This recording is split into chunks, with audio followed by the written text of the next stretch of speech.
The problem with rent control and why it never works. And I say this as somebody who grew up in a rent-controlled city, San Francisco. My parents still live there, but they own their own house. And somebody who has rented myself at one point in my life. When I first moved to LA, I moved to Sherman Oaks, California, and rented an apartment out there at Sherman Oaks Plaza off Woodman. Very nice place, by the way. I highly recommend it. Very cool people there. Regardless, you'll see in a lot of these major cities, these politicians pushing rent control. And it sounds like a great idea on paper, right? Like on paper, can't raise the rents on us. You can't give us, the following year that we have to renew, you can't raise it more than this percentage, and government needs to stay controlling rent. But as Ronald Reagan once said, brilliantly said, government is, was, and will always be the problem. They need to get out of the way, right? I, as somebody who was a free market capitalist, I have my own business, and and I say this as somebody who was raised in a Democrat household. My parents were lifelong Democrats. Now they're independents. They left that party like a while ago, just because it's become Looney Tunes, as most people have, right? Somebody who became a free market capitalist, free markets will always solve the problem. I'm a student of Milton Friedman. So you guys ever watch Milton Friedman on YouTube? Very brilliant economist, and advised Reagan a lot in the 80s with the economy, and we had a very booming economy at that time towards, I think it was like in the mid 80s. Things were good, but then again, I was still just like a child. But that's what I remember. Things were good. And he's just a brilliant guy when it comes to the free markets, and he is very much against government control, and he is all for letting the free markets sort everything out. And I really do believe that the free markets will sort everything out if the government just gets out of the way, right? And I'm going to make some arguments in tonight's coaching video to make you really think about this in the case you are for rent control, right? And the thing about rent control and government controlling rent is it scares builders, right? That's the first thing. So the first thing that rent control does is it scares builders from coming in and building more housing for people, because government creates, like, especially in San Francisco, I mean, there's so many builders that want to come in and build units and build these like giant skyscrapers where people could go live and, and just solve the housing crisis. But there's so much red tape and so much regulation that it scares them from coming in, because it's like you have to have connections. You have to have, in many cases, dirty political connections in order to get things approved. And they just don't want to fuss with it. And not to mention the whole rent control thing. It's like they're going to be told by the government what to charge for rent, and instead of just charging based on what the market says. They're going to be told what to charge. So they don't want to deal with it. And they're just like, I'm just going to go build in some suburb or somewhere else, some non-major city where I'm free to charge what I want. I'm free to build what I want. I mean, for the most part, there's still going to be regulation, but I'm free to do what I want. There's more freedom. Keyword, freedom, right? You want that freedom. But that is the first reason why rent control is bad, is because builders don't want to come in and build because of all of that red tape.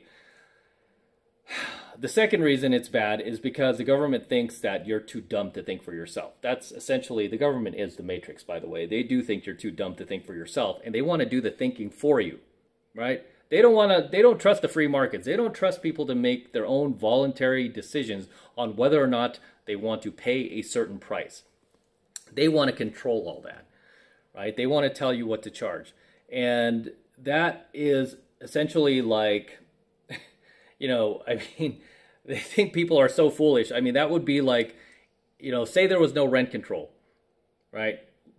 And say some greedy landlord decided to build his own, or say some greedy landlord decided to start charging $10,000 per month for a tiny studio apartment in, anywhere, right? Just say he just decided, like, cool, no more rent control. Ooh, I'm going to be so greedy now. Ooh, corporate greed. I'm going to charge $10,000 a month for this crap-ass junior studio in this crap neighborhood that is like 319 square feet. I'm going to charge $10,000 a month. Oh, I'm going to rake it in.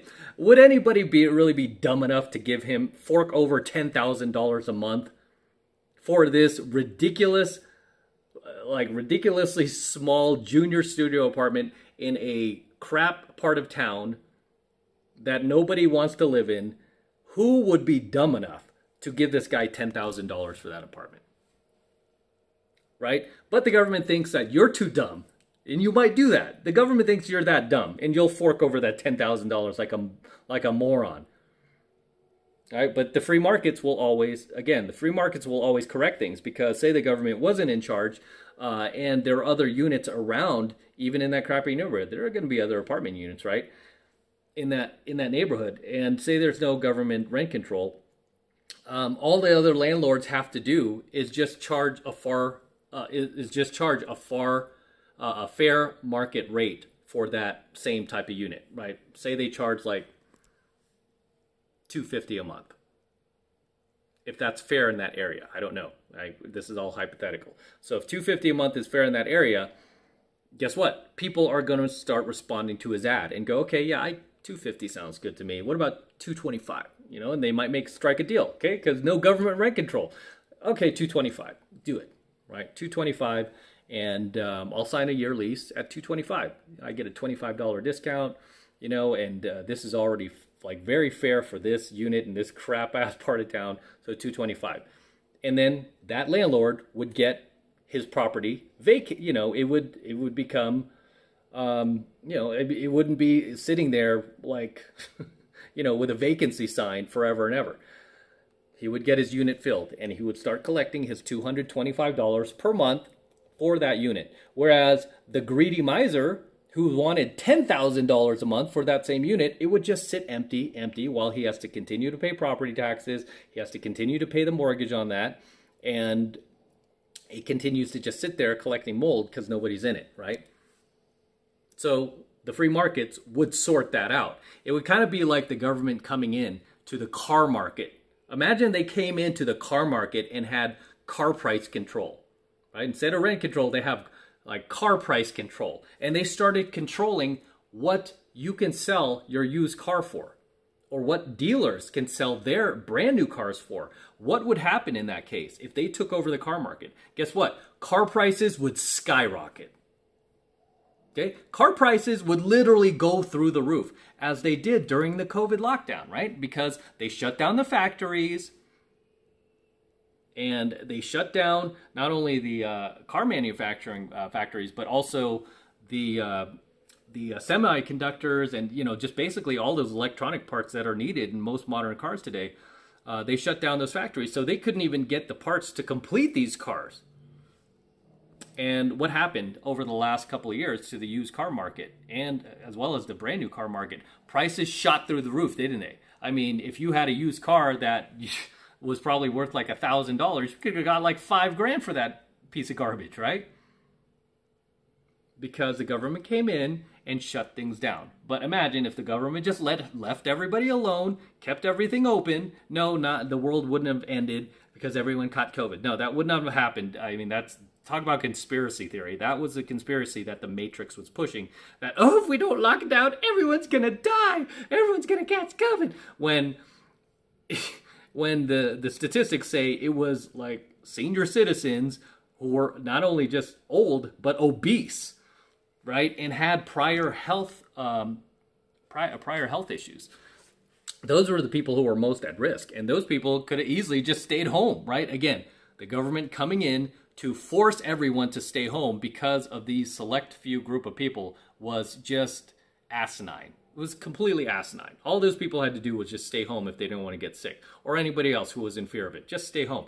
Let the rest of us keep going out, right? Don't shut down these factories. Don't shut down the manufacturing plants for these cars, and we wouldn't have had the problems we did, right? And now there's obviously more problems with kids and their lack of development over the last couple of years because they were locked down and wearing masks, and you know, these kids are going to have like some major mental health issues as they grow into adults. Why did this happen? Government. Right? As Reagan said, government is, was, and will always be the problem. So if they didn't, you know, if they didn't, come in and try to lock everything down, that wouldn't happen. But regardless, my example is for, oh, by the way, too, now they're coming around and apologizing, right? You have a lot of these medical professionals who just 2 years ago were saying wear masks and lock the kids down, are now coming out and saying, regrettably, we were wrong. Really? Dude, an ex-jock knew they were wrong. Give me a break. A professional pickup artist knew they were wrong. Some random content creator on YouTube knew they were wrong. As many of us did. Not just me. I'm not just patting myself on the back for that. But now they're coming out and admitting, we were wrong. The conspiracy theorists were right, and we were wrong. So does that make you the conspiracy theorist then? Regardless, getting back to my point, if the government came into the car market, we would be screwed, right? Because all of a sudden, a lot of these auto manufacturers who are free to charge whatever they want for their vehicles would just be like, no, we're not going to participate. We're closing our company. You'd see Chevrolet, Mercedes, Toyota, Honda. Like, if they're selling over here, they would just stop selling over here, right? But GM, that's a US-based car manufacturer, they would just shut down completely, right? And then you would be relying on these, going to other countries to get your car, which you would pay astronomical rates for. You would pay something like an astronomical price for, because they would be in scarce supply, because that's how the free markets work. The more something is scarce, the higher its value goes up. That is what just happened to the used car market over the last 2 years. They became scarce because these auto manufacturers were shut down. They couldn't produce brand new cars, so people had to enter the used car market. That's why used car prices shot up. Because why? The government got involved. Right? Government was, and will always be the problem. Government got involved. And if they were to take over the car market completely, like they have, in certain cities, not everywhere, but just certain major cities like San Francisco, where I'm from, or LA, where I live now, there's rent control. And they started entering the car market where there's car control. You would have the same effect, right? You would have the same effect. You would have like a 1992, as I always like to use this example, 1992 Toyota Corolla DX, the lowest model, with the roll-up windows, fading, balding tires, friggin' hubcaps, cassette player that doesn't even work, cracked dash pad, holes in its cloth seats, roll-up windows. You would have that car that would probably be worth a couple of $100 now going for $20,000 or $30,000 if the government came in and got involved and they started controlling price, because everyone would just take their cars off the listings. You would take them off Craigslist, Auto Trader, Car Gurus. You would just take your car off of those sites, because you don't want to be told what to sell your car for. You want to get what you can get for it. And guess what? If you ask some crazy price for your car, right? Say your car's worth 10 and you're trying to get even like 12 grand or 13, nobody's going to want to pay that. Why? Because there are other cars just like yours that are being offered at either market rate or below that, right? They're like, hey, just give me 9 grand, you could have the car. Maybe lower miles than you have. Those cars will sell while yours will continue to sit, because you're asking for something that is above market value. You might think it's worth 13 or 14 grand, but guess what? The market is telling you it's not worth 13 or 14 grand. It's only worth this much, right? So it's based on, the free markets are based on whatever somebody else is willing to pay for that, right? That's it, period. Right? The only cars that go for above fair market rate are like collector cars, rare cars, cars you don't see anymore. I mean, my DeLorean, I could easily get, like, I think the last offer I got was 93, almost 6 figures, almost 100 grand for that car that I bought for like 60, right? Just like 2 years ago, 3 years ago now, right? I mean, it's insane. Its price is almost doubled. Have I done anything in the car? No. Have I really driven it much? Well, no. I've put a couple of thousand miles on it, but haven't done a thing. It just, the value has gone up, right? Because that's what somebody else is willing to pay for it. But imagine the government coming in like, no, you could only give him $500 above what he paid for it. I would be like, I'm not selling it then. I'm not going to sell it. I'm just going to keep it, right? Because to me, that's not worth it. But if somebody's offering me double or more, which I still haven't taken that offer because, you know, my car is like only has 10,000 original miles on it.